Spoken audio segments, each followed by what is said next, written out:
Bwo obutambi bufuuse obutambi kakano akatambi ka Mina ne Aviator nako nkakuleetedde ate ye Lwasa obubwe bafulumizaayo n'obulala nga tetunneeyongera mbadde nkusaba ompere vidiyo no like esobole okutambula ate ye Bishakash maama we musanyufu nnyo n'ebya Pastor Yiga nabyo mbikuleetedde tobisubwa oli ku Wonderboy UG gwena ate na subscribinga tukusaba osubscribing twebaza nnyo mu mwenna ba subscribers baffe mwenna namwe mwenna abalikinga vidiyo zaffe nti kyemukola kyamaanyi mwebale okutufuula essaawa zino kye tuli nga tetunnerabira basponsa baffe Hajat Kaloddo omulumbi w'edduwa agamba go wenna alina ebizibu eby'enjawulo jangu akulombera edduwa oterere osobola n'okumukubirako ku namba eri awo wansi era nga ye asangibwa wali ewakiso wamu ne ba Biva Organic Health and Natural Products nga bano bakolera ka wake up call go wenna eyakozesako ku masturbation oba okwematiza atasobola kudduka lugendo luwanvu mu kisenge osobola okubakyalirako ku matabi gaabwe ku kizimbe ekiyitibwa Access Building wali ku Lubaga Road okumpi n'enkulungo ya Kabaka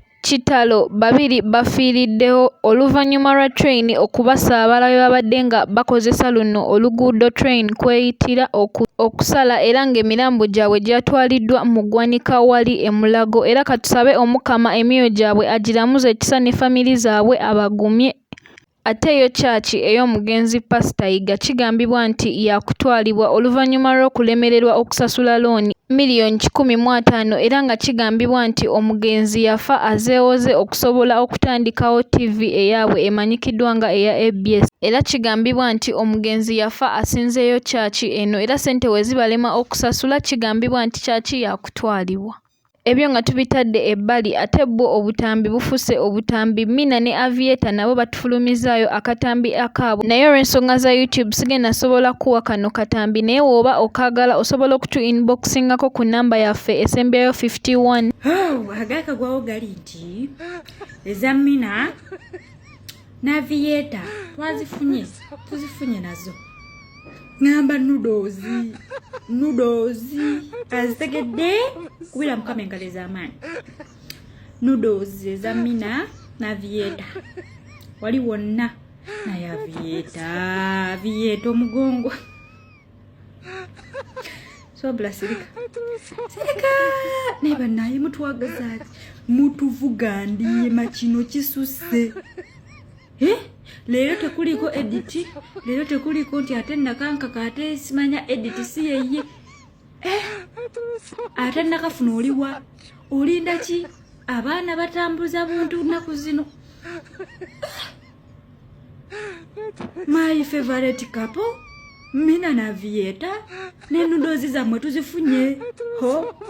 Ebyo nga tubitadde ebbali ate ye wuno omuwala avuddeyo n'agamba nti kituufu guno muze Lwasa ye aguyina ogw'okuweereza nudes ze ku media n'okuweereza abawala abato ebifaananyi bye nga ali bwereere era avuddeyo n'ayongerezaako n'agamba nti ebyo Lwasa by'agamba mbu Angel ye yata akatambi kaabwe agamba si ye yakata Lwasa ogwo muze gwe era egyo mize gya Lwasa naye wenjogerera essaawa zino waliwo akatambi akapya akafulumye naye kansooke nkuweko ono omuwala omwewulirireko nga naye abyogera. Jangu mbikuwe nga basara henza mpe bifananyi Lwasa olimbalimbaza nino okakafu ogenda osindikira abawala ebividiyo ebifananyi eby'obusegu osindikira abawala mu inbox weranga nga wakula nga wawola ogenda weyambulira abantu bividiyo tubi kati oba Lwasa events tekyakola oba emirimu gyagwotaana wasazeewo kutandikawo kitongole mu Uganda ekyabeeyambuzi. Ate ddyo ssanyu gyereere eri Bishakash oluvannyuma lwa Chris Evans okuvaayo n'amwetondera era wenjogerera wano ye musanyufu nnyo era balabikiddwako mu kavidiyo akamu nga Bishakash ne maama we basanyufu nnyo naawe kambikuwe obyerabireko nga olaba essanyu lya Bishakash.